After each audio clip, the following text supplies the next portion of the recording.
Hello there, and welcome to this digital bite on creating Google Forms. My name is Ann Hamland, and I am from Wisconsin Valley Library Service. I'm the Public Library Services Consultant.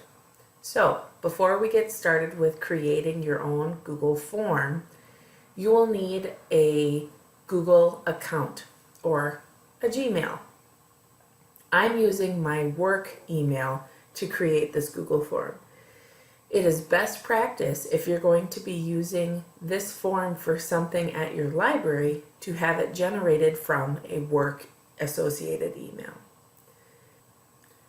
To get started, please bring up a new internet browser.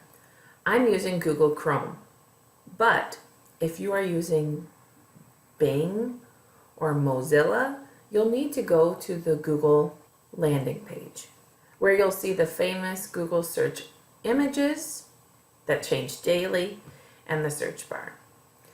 To sign in, there will be a login link at the top right hand corner of your screen. You'll see that I am logged in.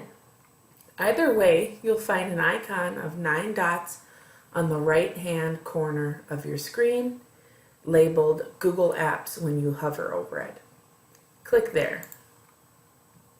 Scroll down to where you see Google Drive. When you hover, or when you find the icon, it will just say Drive. Now you are in the Google Drive associated with that work email. On the left-hand side, you will see a New button. Click there. It will give you options for a folder, uploading a file, creating a Google Doc or a Google Sheet. You'll hover over More and find Google Forms. Click there. Google Forms can be as simple as you make it or as complex as you make it. To edit the form, you simply click to edit. So let's call this form Program Feedback. Let's make it a little bit more specific. Library Program Feedback. And for my description, I'm just going to say the Sunshine Public Library would appreciate feedback regarding programming for all ages. Whether you've attended 1 or 100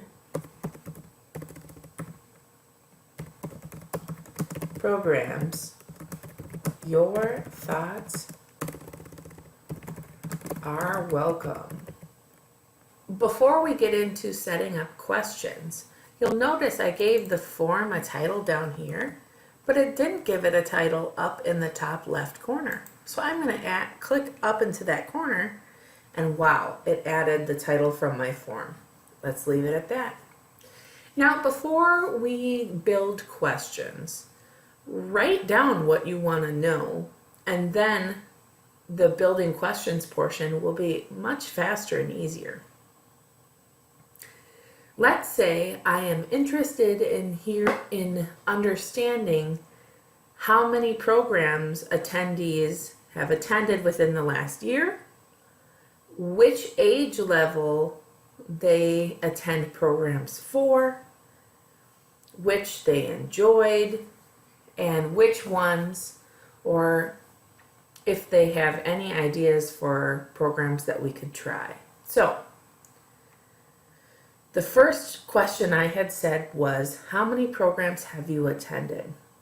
Now, if I click into this question, it says we have options for short answer, multiple choice, check boxes, drop downs. So what I could do is click on check boxes and say, and start building my question. So how many programs, and I'm going to say online or offline, have you attended in 2020? Make it more specific. I'm going to say how many library programs. So option 1 could be 0. Option 2 could be 1. Or we can make it 1 to 3, 3 to 5, 5 to 7, or 7 plus for the diehards. Okay, now at the bottom of the question, you can find controls to make the question required, which can be helpful. You can find a control to duplicate the question if you wanted to change it just a little bit. There's also a trash can to delete the question. So what I want to do next is add a different question underneath this one.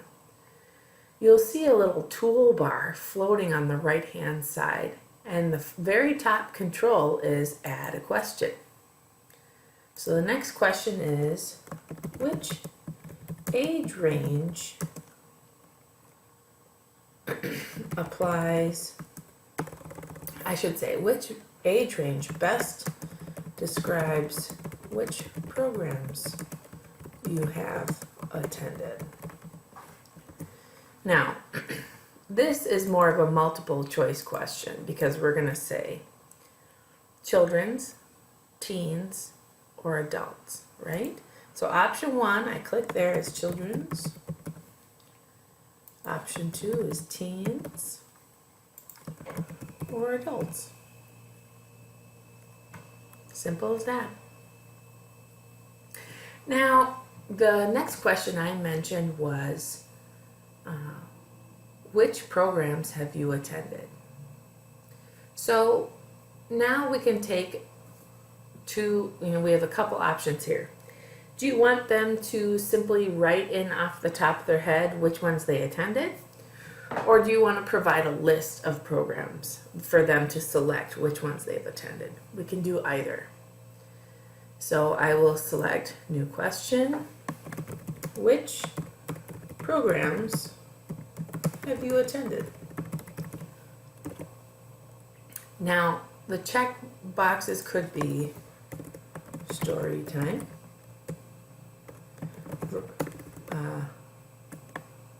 live story time, and I could say on Facebook. Another one could be online, could be click here, could be virtual book club. Another one could be virtual musical performance. Another one could be virtual summer program performance. Okay, so we could have that where they're check boxes where they can say more, they can select more than one.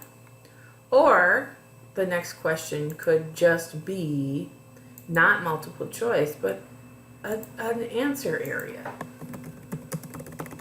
Which programs have you attended? So they can write in which programs they've attended rather than making these checkbox. Maybe your last question is, any comments? Or the question could be, what program would you like to see at your library or online at your library? To share out the form, let's work through some settings for sharing and find the link to share it out to the public. So, do you want to collect email addresses, or do you want to provide anonymity? Do you want people to feel comfortable in giving you all kinds of feedback, negative and positive? You might not want to collect their email addresses, so I'm going to deselect that. I'm going, instead of restricting the survey to Wisconsin Valley Library Service users, I'm going to uncheck that. I am not going to limit to one response because it's possible that a caregiver wants to fill it out and then a child wants to fill it out, right? And I will click Save. Next, I could click Send, and it will give me options to send it. I can enter in email addresses to send the survey to. I can click on this link icon and copy this link and put it into Facebook, put it into an email, attach it to a button on our website. The sky is the limit. I also see this wonderful option to shorten the URL. Look at that. That makes it short and sweet. I'll use the shortened version. I can also, directly from Google Forms, share it to my Facebook and Twitter. Mostly what I do is I copy the link and then I put it in the areas that I desire. So I hyperlink text in an email and send it out, or I put a button on my website and link it to this form so that when they click on the button, they're taken to the form. Or I put a fun image on Facebook and that says, "We're looking to hear from you. Please complete the library program feedback form," and put in the URL. You might also consider putting a paper version at your front desk or in your curbside pickup bags. Again, anonymous, but they can drop it off in the book drop, and a staff member can enter it into the form. Lots of options there. All right. So that's the basics of Google Forms. You can pop back into your Google Drive, and when I refresh my screen here, I will see the new Google form. There it is. And I can click into it to re-enter it. And the responses will be collected under the Responses tab. I can also put it into a Google spreadsheet that I can share with my teammates so everybody can see.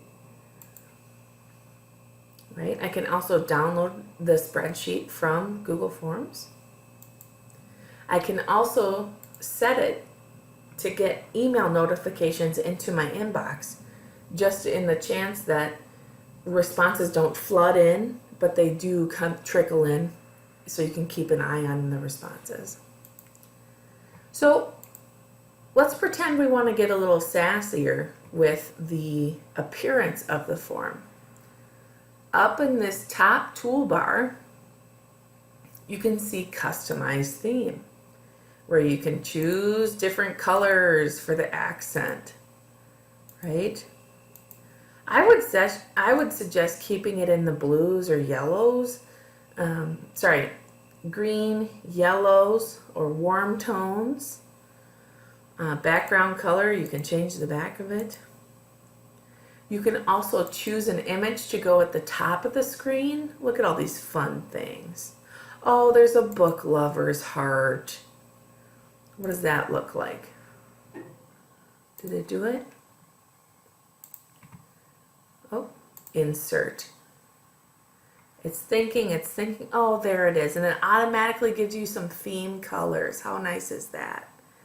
The fonts, you can change the font. I strongly oppose any cursive fonts or calligraphy fonts, so just stay away from that. And now you can also preview what your form is going to look like to anyone who clicks on the link, which is also a good tool to use with your teammates to make sure the questions on the form answer what you would like to know. You can also play with the other controls on the right hand side down here. You can add images and videos and import questions, maybe from an Excel spreadsheet, but you'll want to keep it simple the first couple times around. Thank you for joining me for this digital bite on creating Google Forms, and please let us know if you have any questions. Thanks.